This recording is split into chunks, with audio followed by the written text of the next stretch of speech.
She's like, that's how I win. Nice Guys wasn't going to work for her either, or any of us. It is a tough game, love and war, and you got to get with it, fellas, or you're missing out. Because for decades, 2 decades, I think it went on, definitely was on over a decade, she and all of her friends watched Sex in the City. Sex and the City. It's Sex and the City. It's not Sex in the City, although we all say that a lot. Sex and the City.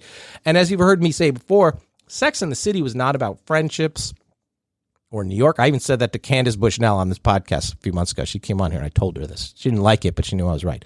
Sex in the City was not about friendships. It was not about New York or shoes or a working single woman struggle. Now, Sex in the City was about one woman's unending quest to win the heart of a jerk. And she, this girl that you're in love with now, she watched that show. And she was dying for Carrie to end up with Mr. Big. Because she thought, if Carrie can woo her jerk, I can get mine. She didn't want her to end up with Aiden. She wanted Carrie to end up with the asshole.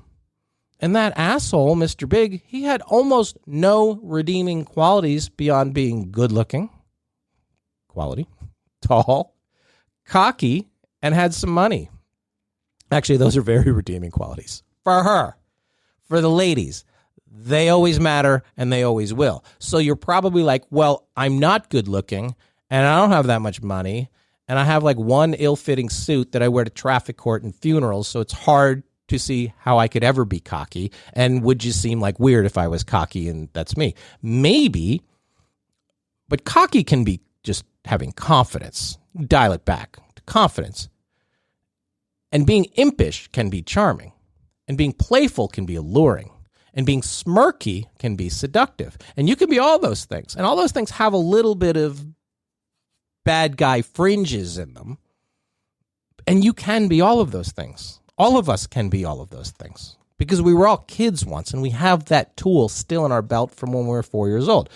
I had somebody once, back during the worst of me, and I think the worst of the jerkiest of Brian Howie was probably, 2005.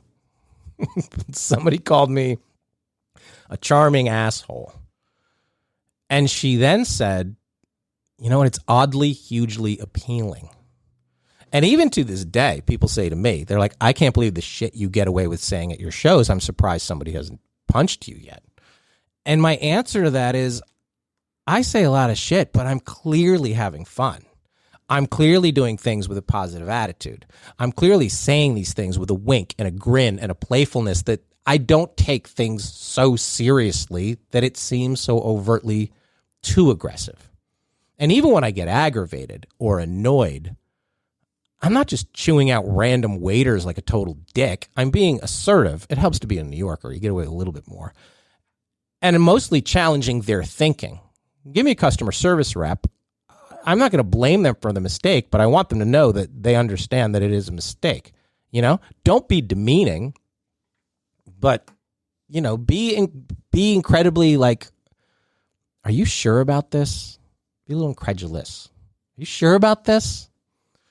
And I get a lot of practice with this sort of rhythm of it because I host the Great Food Feud, which is back, season 3. And I host the Great Love Debate, and I get a ton of reps being in the passionate conversation business. But those reps come from a mindset that I've had for a long, long time. It's an assertiveness. It's a confidence in style and personality that has nothing to do with looks or money or wardrobe. And trust me, it ain't the wardrobe. It's my mindset that I'm like, we're going to have fun with this. The gross pickup artist community that's out there, and they're fucking gross, so don't give your money to the pickup artist community. They teach negging and things like that, where you actually go up and insult the girl. You're like, you're lucky someone like me is talking to someone like you. And that might work on occasion short term with someone you don't really want it to work with long term, but that's a parlor trick. That's not a real mindset. Never be a dick, but you can be a bit of a fucker, you know? A fucker might make her roll her eyes, but it won't make her wince. It won't make her recoil. So it's not aren't you lucky I'm talking to you? It's more like of course I'm talking to you. I'm the one who should be talking to you. You're the one I want to talk to, and I know you want to talk to me. There's nothing nice about that, but there's also nothing wrong with that. And to her, that feels right. He set the table, and she's sitting at it. She wants to. So, guys, I'm not telling you what you should do. I'm telling you the way she thinks, especially the hot girls. Sorry. And if you don't have the balls to get her, you don't have the balls to go get it, you're not going to get it. It's about ambition. You're not going to get in the game. You're not going to finish. You're not going to finish first. You're going to finish last or second to last or whatever Leo DeRocher said. It's about ambition. You aspire to get me, well, then you're going to go get that. Whatever that is in life.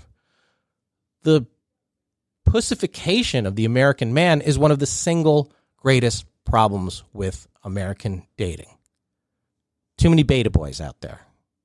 And it's not like that in other countries. That's why when the women go to other countries, they fucking love these guys. They do. Those guys are getting action. They're getting attention. They're getting noticed. And ladies, girls, women, chicks, whatever your preference is. Are you still listening? I know you're still listening. You like this shit. You're probably like, wait, you said before that there has never been a bigger pool of good guys, of dateable guys in this country. So how does that jibe with this? Well, here's how it jibe. Here's how it be jibing. I said good guys. Again, not nice guys. Good guys are curious. They're asking the questions and they're listening to this podcast. Good guys are trying to understand her. They're trying to understand you, ladies. Good guys want to know how you guys think. You women think. Good guys want results. Nice guys are like, if I just hang around long enough, eventually she will see something in me. And a lot of nice guys are like, if I hang around long enough, she'll be drunk enough and one night she'll make out with me. That's gross too. Because if she's only making out with you because she's drunk and you're just hanging around waiting for that opportunity, you're not a nice guy. You're a shitty guy. So she won't see something in you. She won't see shit in you. She doesn't care about you. She doesn't see you as her boyfriend. She sees you as her girlfriend. Or one of them, or close to it. You know, you want to be her friend. You don't. You don't. Being her friend sucks. And at least it sucks for you if you want more than that. You just don't want that. You know, you don't want to be the one who wasted their chance. Be the charming asshole. Don't be demeaning to people.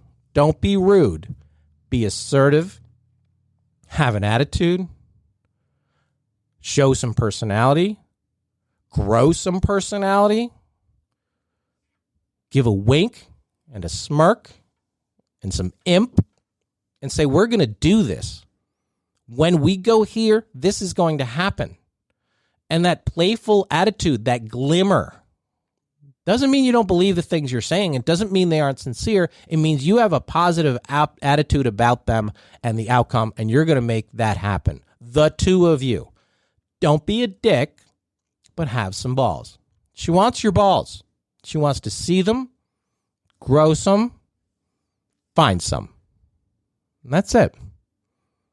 That shouldn't be that hard. You're in control of this, dudes. Take yourself out of the nice guy world. It's not working for you. It never will work for you. She doesn't want it to work for her. It doesn't mean anything to her. Be a good guy with an attitude. Be the alpha. Everybody's got a little alpha in them if they need it. You know how they always say the women find their strength and they can lift a car off a baby if they need to? You can do that too. You're born with that. All the guys are born with that. Anyway, thank you for indulging me on that. Like I said, this is the first in a series that we are devoting to fixing the god-awful pool of dudes in this country. As far as us, like, share, subscribe, and please review this podcast. But more importantly, check out our live tour schedule. Live shows. July 28th, Dallas, Texas. And talk about a bunch of phony dudes down there. They're all hat. You want all hat, no cattle? Dallas, Texas. The women are awesome. The guys, not so much. But we are going down there to help fix the problem. July 28th, Hyenas Comedy Club, one of our favorites. August 6th, Boston. City Winery in Boston. The lovely City Winery in Boston. Boston guys, you might not like them. They're a little rough around the edges, but they do have some balls. They do.